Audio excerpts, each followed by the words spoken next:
been waiting for the yarn to dry, and then the wonderful UK weather system decided that it was going to have a storm. So it's been really dark for the last couple of days. So it's taken me a while to be able to come up and make this video. We've got a bit of a break in the storm for now, which is letting some lovely light in. So let's have a look at the yarns that we dyed earlier. They're going to be delicious. Have a look at this.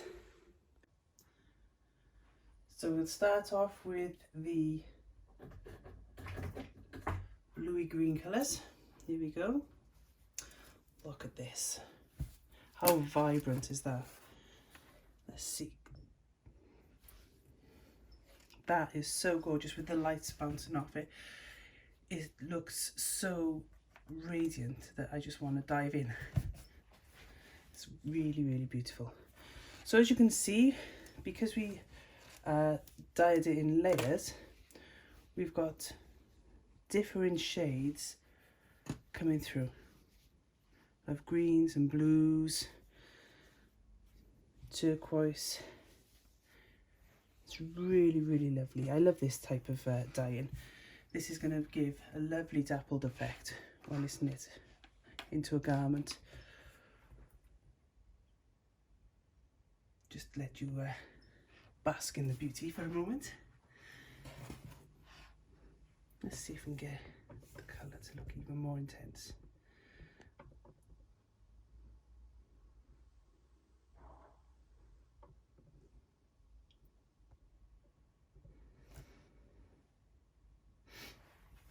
Okay, so next we're going to have a look at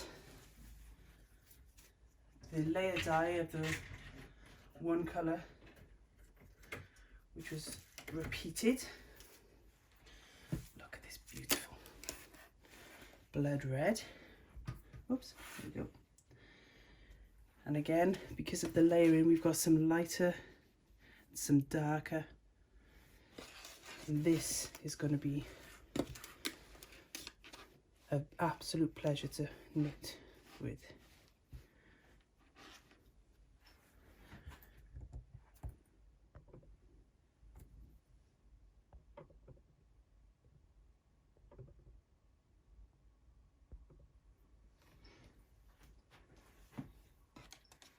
And then our last one is where we used two of the same family.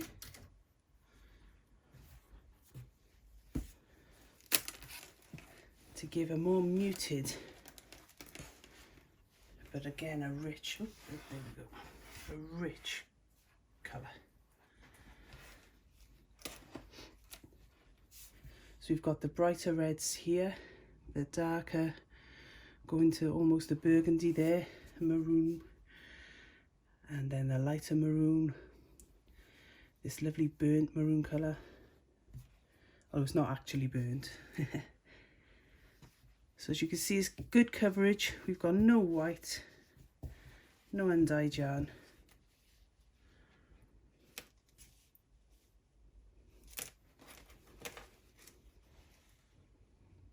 It's a really, really lovely dye. Okay, even in the lighter parts here, which, as you can see, they're not that light, although the light is catching up. There's just there, I see. Full saturation, but of different intensities. There we go. So these are going to be skeined up next and then labelled.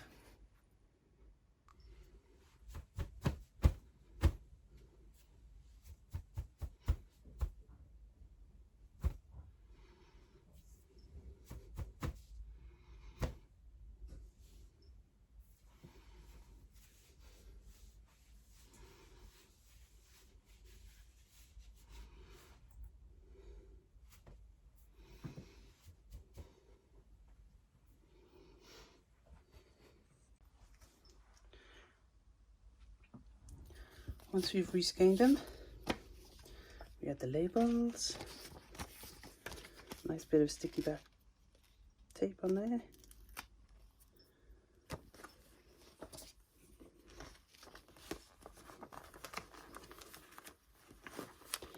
You can see my high-tech way of labelling. Here we go. Just line it, stick it on. We'll add a sticker here which will tell us what the colourway is called. It'll tell us what the yarn is made of, the blend. It'll tell us the meterage and recommended needle size. And then when it's at the show or the shop, it'll hang on a hook and look beautiful. There we go. So let's do these others now.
As you can see, because I've got two colourways that are similar, I keep them separated by the one that's so obviously different.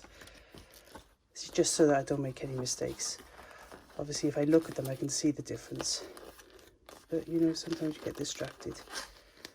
You don't want to be putting the wrong labels on and giving someone a disappointing experience when they come to make a two skein garment to discover actually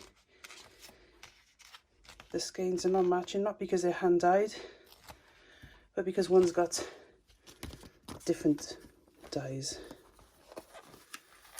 added to it. Of course, many people like to mix and match like that, and they can produce some really beautiful things. That's done on purpose usually.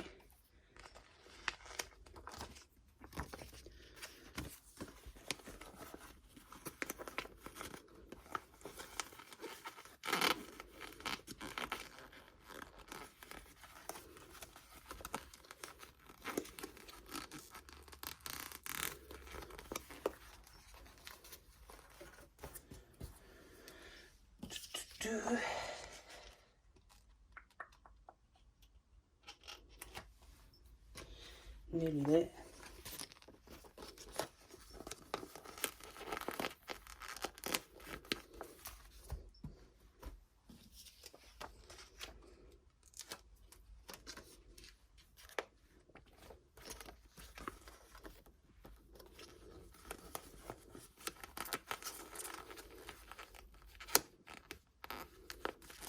There we go.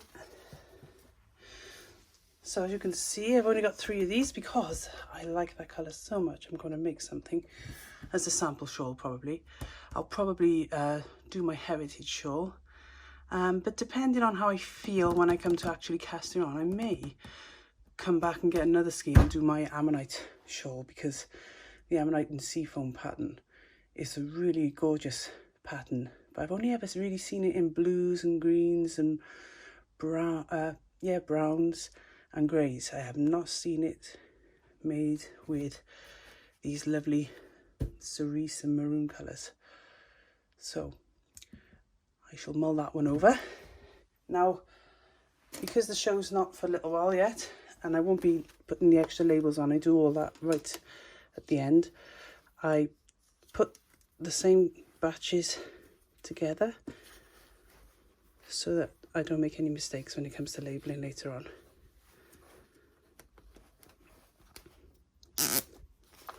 Here we go. Here you go, my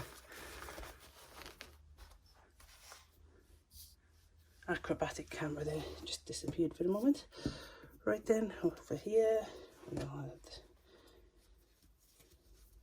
our cable tie.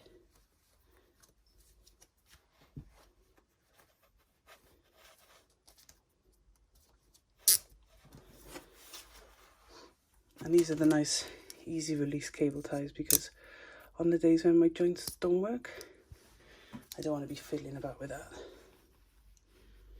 any more than I have to.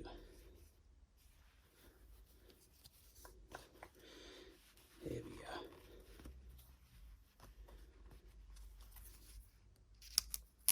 are. Oops. Forgot the other two.